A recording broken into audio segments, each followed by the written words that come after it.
What's up, Frag Fam? I'm here back again and welcome back to Amoy Piranian! So, I'm your host, Armin. So, this time, mag-uumpisa tayo ng unboxing series natin sa channel ko. So, will be from the house of Marlou. So, based siya sa Paris.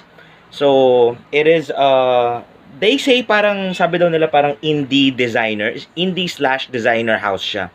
So, the name of the fragrance is Poudrextase. It is concentration ng 50 ml and eau de parfum yung concentration niya. So, umpisahan na natin to kung gusto niyo makita ang presentation at unboxing ng Poudrextase. So, as you see, ang nakikita nyo, nakasulat yung name ng Marlou dito. Poudrextase 50 ml 1.7 FLOs. Eau de parfum concentration. So, ito yung mga nakasulat dito. I don't know kung ano to mga to. Hindi natin alam. So, yung paper niya para siyang ginagamit dun sa bakery. So, very simple lang siya. So, umpisahan na natin. Kupitin natin siya sa taas. From dito, parang slowly lang. Ganyan lang. Pack.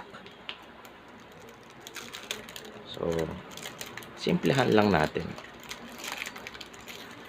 A very simple paper. Punitin na natin to, guys. Para matapos na ang unboxing.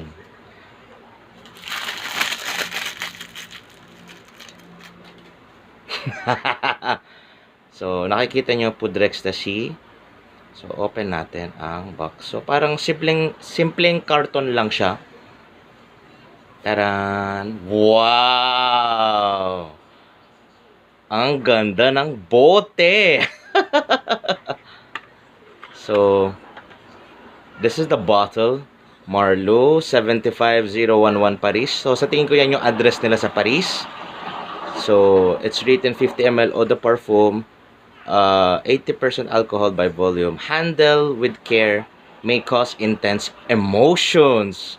So, mag-ingat daw tayo sa emotions natin about the scent. I think it's very artistic scent. So, tsaka na natin pag-usapan yun. Because today, it's unboxing series. So, yung cap niya, para siyang cork dun sa mga wine. Mga expensive wine. So, very simple.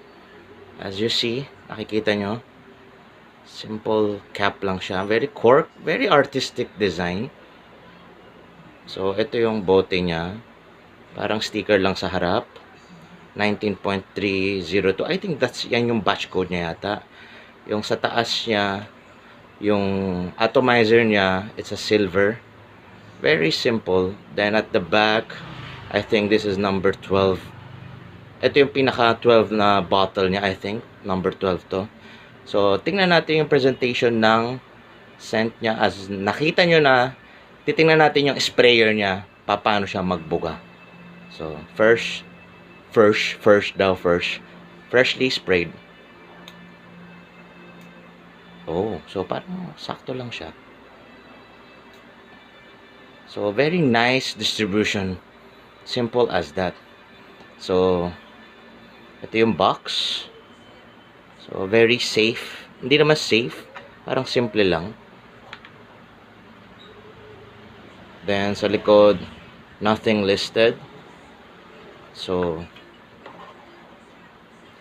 that's the scent of Marlou Poudrextase. So, until the next episode, Frag Fam, see ya! Bye-bye!